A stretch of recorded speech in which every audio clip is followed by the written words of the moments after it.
Quero comezar a miña intervención cun saúdo aos traballadores e as traballadoras de Alcoa, que non se renden, non solamente por eles, senón tamén polas súas familias e tamén por toda Galicia. Están facendo, están loitando, non por eles, están loitando por todas e por todos nós, porque o impacto do peche da factoría afectaría a todo o mundo, empobrece o tecido productivo galego e arrastra cara abaixo a nosa economía. Grazas por plantarvos en defensa do benestar non voso, sino de toda a cidadanía. Hoxe, e até que se arranxe este conflicto, todas e todos somos traballadores e traballadoras de Alcoa.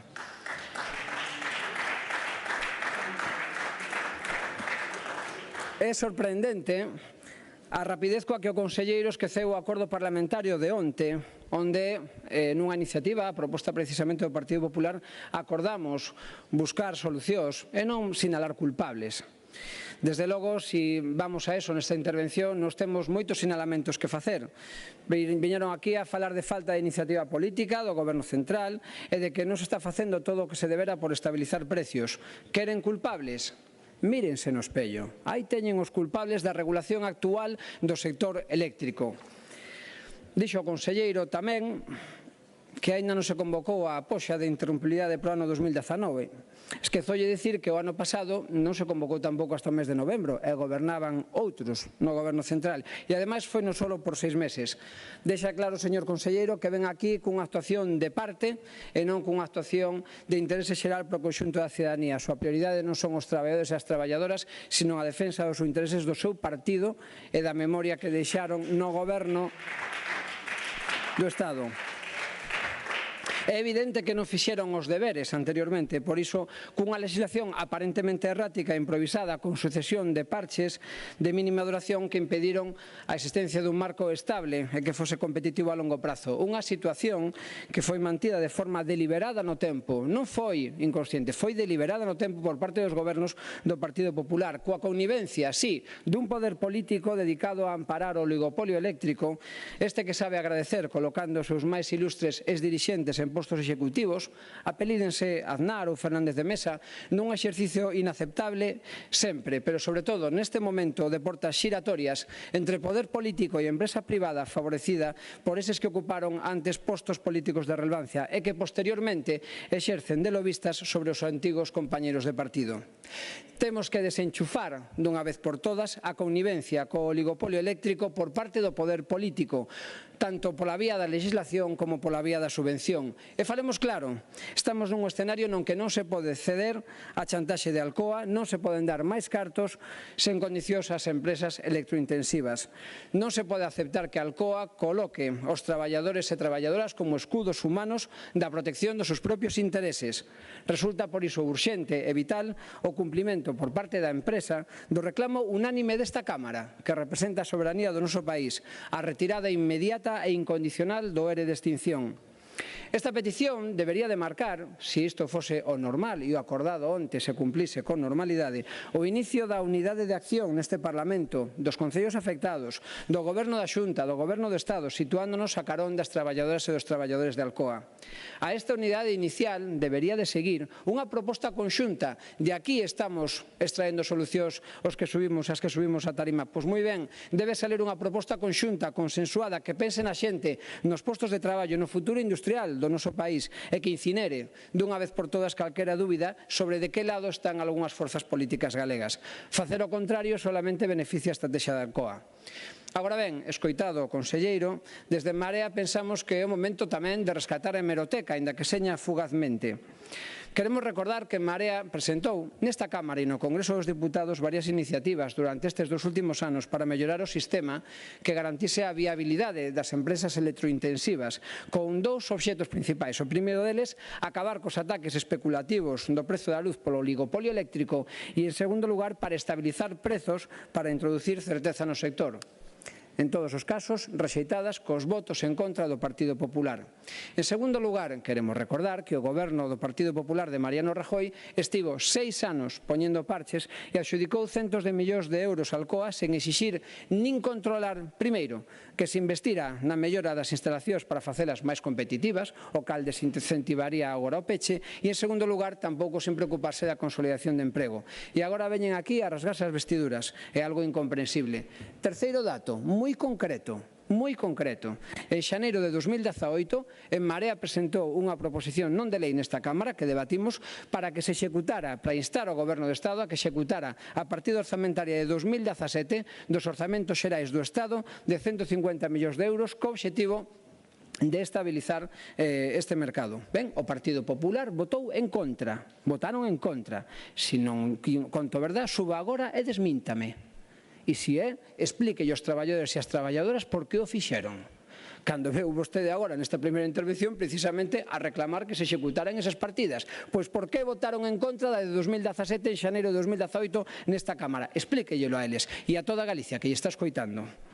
En todo caso, no que agora interesa debemos rexeitar a chantaxe de Alcoa, Coere e máis cos plans de peche. E por qué? Por unha razón moi clara, unha empresa que recibiu aproximadamente 1.000 millóns de euros dos petos de toda a cidadanía de Galicia e do Estado para garantir a súa viabilidade non pode agora pegar unha espantada. E hai que advertíllelo tamén ben claro, con firmeza. Se Alcoa insiste e persiste nas súas intencións, o Goberno galego e o Goberno do Estado terán que activar os mecanismos legais para exixir a devolución do indebidamente cobrado. Fronte á súa chantaxe por interese particular, a nosa firmeza na defensa da industrialización e do interese xeral da cidadanía. Entendemos, e aquí parece que é unánime esa proposta, que hai que poñer en marcha de inmediato, tal como se reclamou agora unánimamente, unha mesa de negociación entre a empresa, os traballadores e as traballadoras, os concellos afectados, a Xunta e o Goberno do Estado, para que o día seguinte de que a Alcoa retire o ERE de extinción nos poñamos a traballar nas solucións das cales nos achegamos as nosas este debate. En primeiro lugar, e tal como se acordou onte, exixir do Goberno do Estado que se execute a partida de 2018, mas tamén a de 2017, dos 150 millóns de euros para mellorar a viabilidade da industria electrointensiva. Deixando claro, iso sí, que non pode haber axudas incondicionais. Estas compensacións teñen que estar condicionadas, en primeiro lugar, a investimentos para garantir a viabilidade tecnolóxica futura das factorías e tamén o mantemento do emprego. Consideramos que estas condicións son imprescindibles para evitar que se repita a situación actual. Tamén é necesario que tanto as compensacións mencionadas agora mesmo como esta nova e reformulada poxa de interrumpibilidade para os próximos anos a que ahora me referirei que compense un verdadeiro servicio de interrumpibilidade se diferencien en categorías de empresas en función do impacto que os custos do suministro eléctrico ten nos seus custos totais de produción. Isto evitaría que compitan empresas nas que a compensación é imprescindible para a súa viabilidade e outras para as que só é unha axuda ao seu desenvolvemento pero non tan crítica para a súa supervivencia. É necesario tamén a medio plazo e con carácter fundamental, en primeiro lugar, a revisión de toda a legislación eléctrica, que non só pon en risco a viabilidade de toda a nosa industria, máis alá das empresas electrointensivas, senón que supón tamén unha lousa inasumible para a maioría dos fogares. Moitas veces, moitos delos presos dunha cada vez máis severa pobreza enerxética, as que nos temos referido aquí en tantas ocasións. En segundo lugar, e no entanto isto non se desenvolve, é necesario de forma inmediata sacar a produción hidráulica, a eólica e a nuclear das poxas diarias de enerxía e obrigar a que sexa vendida a longo prazo con prezos xustos e estables. Asemade, é necesario que se permita a contratación bilateral física entre produtores e grandes consumidores como Alcoa.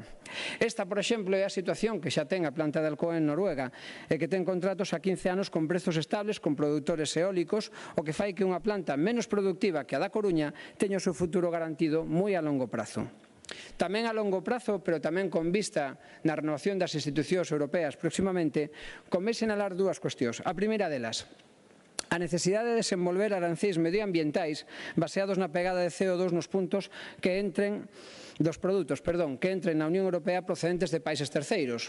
O que non pode ser é que o aluminio de factorías que Alcoa desenvolveu, como por exemplo en Arabia Saudí, con beneficios obtidos nas plantas de Galicia e Asturias e cos 1.000 millóns de euros de axudas que saíron do peto de todas as persoas consumidoras de electricidade, lle fagan agora a competencia ás factorías locais. Eso non pode ser. O aluminio de Maden entra, e sábeno perfectamente, masivamente polo Porto de Vigo, un aluminio producido a partir de enerxía eléctrica que queima fuel e a auga obtida en desalinizadoras que tamén queiman fuel, é dicir, cun nivel de emisións de gases de efecto invernadeiro masivas e inaceptables. Este é o verdadeiro motivo estrutural que manexa Alcoa e non a falsa falta de competitividade das factorías galegas ou asturianas. Finalmente, lembrar que se Alcoa persiste nas súas intencións, o Goberno galego e o Goberno do Estado, como dixen antes, teñen o deber de exixir a devolución dos cartos cobrados indebidamente e incluso debemos de formular tamén esta idea, a posibilidade de aplicar o artigo 128.2 da Constitución Española, tendo en conta que Alcoa é monopolística na fabricación de aluminio en España. Non queremos deixar de lembrar que a Constitución permite que en casos como este se poda acordar a intervención de empresas públicas, cando así o xustifique o interese xeral. Para nós, o mantemento dos postos de traballo, para nós o mantemento dun mercado non condicionado e non chantaxeado e para nós o mantemento do emprego industrial en Galicia ben merece calificarse de interese xeral do conxunto da cidadanía. Moitas gracias.